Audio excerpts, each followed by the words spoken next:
To find out more, I spoke to John Spencer, Director of Spencer Solicitors. He's Vice President of APL, was past President of MASS, and previously an inaugural Claims Portal Company Director. A Law Society PI panel member and Fellow of APL, John is APL's designated member of the Law Society Council. How do claims now have to be processed under the Claims Portal, and what are the main benefits of the portal? They have to be processed through a secure communication channel, which is what the portal is. People use the protocol, which is the process within a portal environment, which is simply in a secure electronic environment.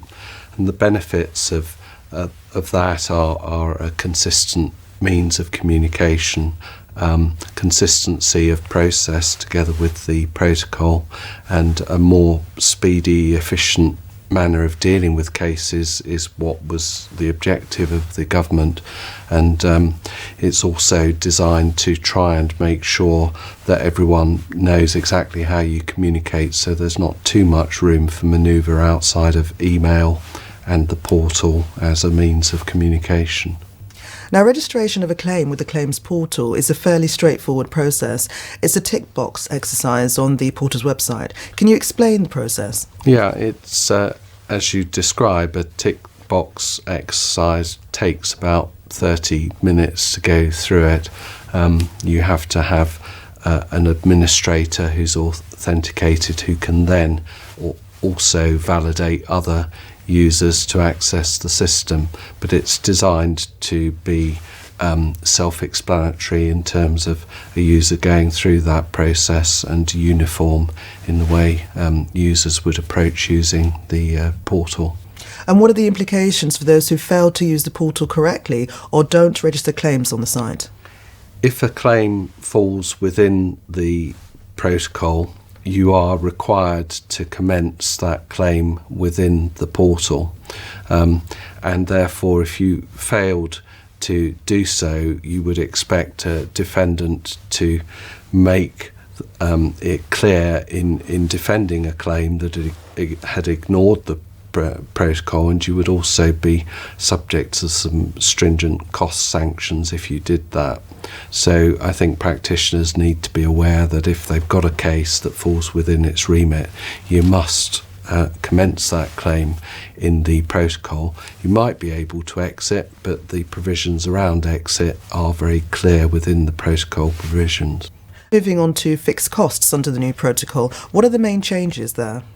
I think the changes are the fact that they're fixed costs for a much greater range of cases, and they are reduced costs.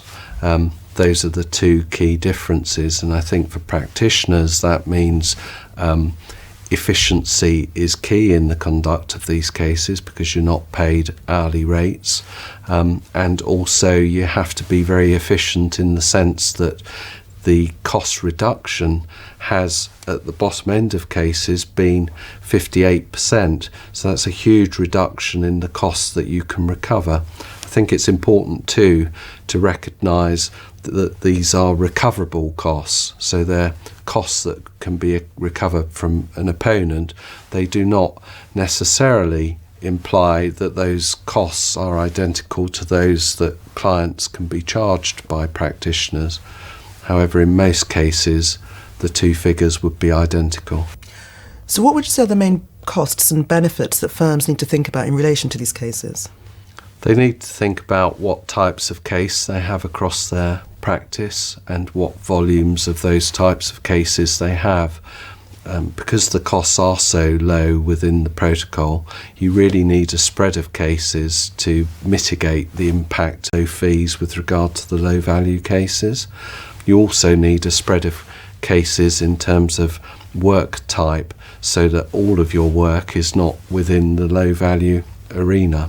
Equally, if you're a practice that specialises closely, you may have a very systematised approach to conducting cases, and so you can introduce systems which make it work for you with having a large volume of that type of work.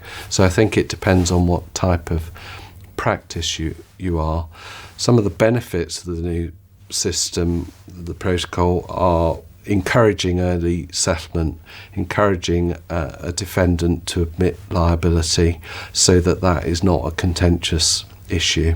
So it cuts down the areas of dispute and focuses you solely on quantum issues rather than having to worry about liability issues as well. So I think there are some benefits that practitioners need to take advantage of. But isn't there also the concern that there'll be a temptation to accept the first offer given, as the fees won't actually increase even if more work is done on the case? What are your thoughts in this area?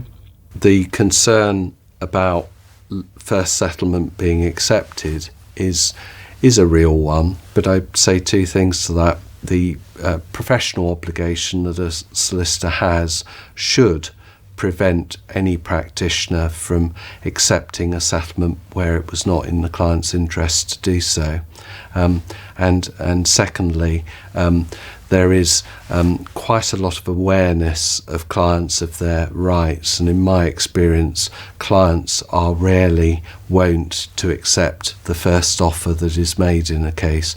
So I'm not saying it's not a risk, but I'm saying you would need an unambitious client and an unscrupulous practitioner for that risk to be realised.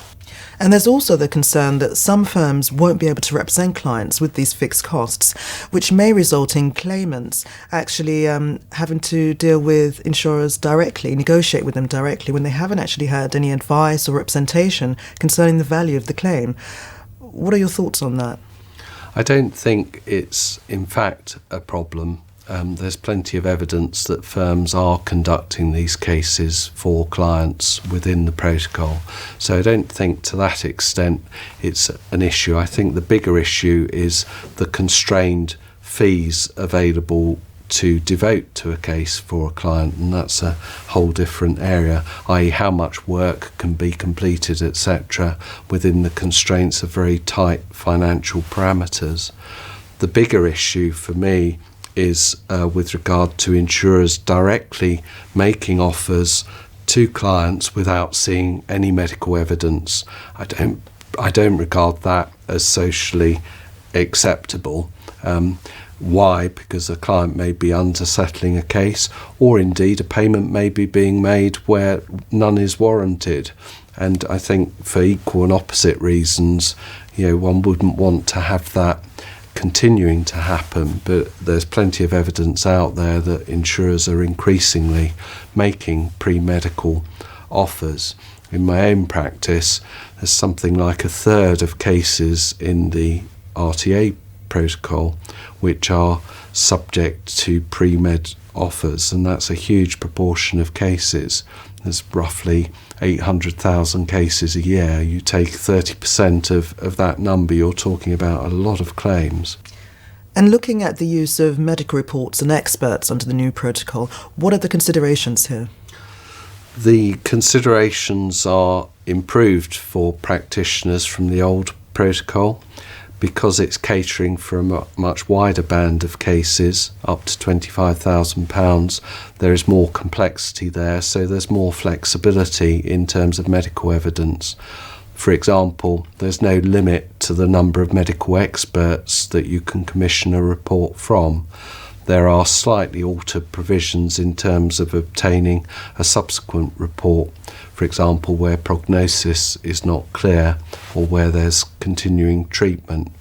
There are provisions too for non-medical experts as to quantum to be give a report to support your client's claim, and there are also provisions in respect of witnesses who can give evidence, for example, as to care provision, which there weren't in the old protocol. So all of these things give practitioners additional things that they can do within the protocol. Ultimately, if a case is very complex, if there's complexity of law or fact, there are exit provisions in the protocol that enable you to exit and then proceed under Part 7. So I think if practitioners understand the detail of the protocol, they have plenty of opportunity to do everything that's required to properly represent their client. And finally, what would you say is your general advice to practitioners as to how they can deal with the main challenges under the new protocol? First and most important, I believe that solicitors need to be conscious of the centrality of their client's best interest. They're there to represent their client to the best of their ability. There are strictures and parameters within the protocol that limit what they can do or require them to take action if they need to do something that they're not able to in the protocol, but keep in mind your client. The second thing I'd say is efficiency. One can't deny that you haven't got a lot of cost being available, a lot of time available to conduct cases, so you have to be very incisive and efficient at the way you conduct cases. And thirdly, just be familiar with all the provisions of the protocol, what it enables you to do, what you can't do when you need to go into Part 7 proceedings, when you can use the protocol to your client's own advantage, and keep a very close diary with regard to actions to be taken, because quite often there are cost consequences if your opponent has failed to do something. For instance, there are new late settlement provisions whereby you are able to claim an extra £250 if the insurer has made an offer after the Stage 2 settlement pack has been presented and after a court proceedings pack has been prepared, but before proceedings have been issued, and that was designed to help practitioners and also to prevent that sort of activity occurring.